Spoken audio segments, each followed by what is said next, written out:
আসসালামু আলাইকুম সবাইকে। আশা করি সবাই ভালো আছেন। আলহামদুলিল্লাহ আমিও ভালো আছি। তো আমি কি করলাম ওটা আপনাদেরকে দেখিয়ে দিচ্ছি পুরো ভিডিওটা। তো আশা করি আমার সঙ্গেই থাকবেন। তো এদিকে হচ্ছে রুই নালা মাছ এগুলা। তো আমি এটা সিদ্ধ করে নিয়েছি, একটু খেলে হলুদ দিয়েছি, পানি দিয়ে সিদ্ধ করেছিলাম। তারপরে তো কাটা ছাড়িয়ে দেখিয়ে দিচ্ছি আপনাদের বাটিতে করে। তারপরে এদিকে আমি মরিচ, পেঁয়াজ, তেল দিয়ে সুন্দর করে ভেজে নিচ্ছি। তো ভাজার পরে হচ্ছে মাছগুলো আমি এখানে দিয়ে দেবো।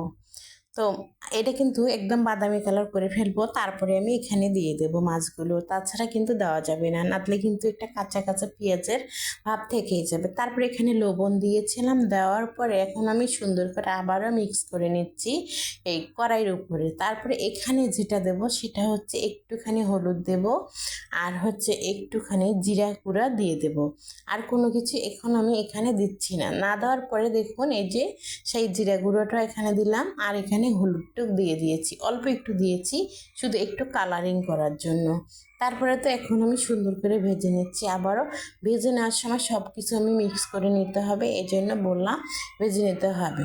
তারপরে কিন্তু এই যে এদিকে আর কিছুই দিলাম না, এখন শুধু দুইটা লেবু পাতা দিয়ে দিচ্ছি। তার লেবু পাতাটা দেওয়ার কারণ হচ্ছে একটু সুন্দর গ্রান চলে আসবে, এই জন্য। তো মাছ ভর্তাতে এরকম লেবু পাতা যদি আপনারা দেন খুবই ভালো লাগবে খেতে, যে না খাবে সেও খেতে চাবে, এরকম একটা অবস্থা হয়। তো ঢাকা দিয়ে রেখে দিলাম কিছুক্ষণের জন্য।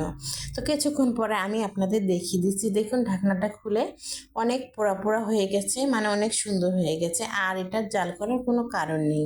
তারপরে উঠিয়ে নিচ্ছি, এদিকে দেখুন পিরিচে করে। তো নেওয়ার পরে দেখুন অনেক সুন্দর লাগতেছে, অনেক ভালো লাগতেছে। তো এভাবে একদিন আপনারাও খাবেন, খুবই ভালো লাগবে।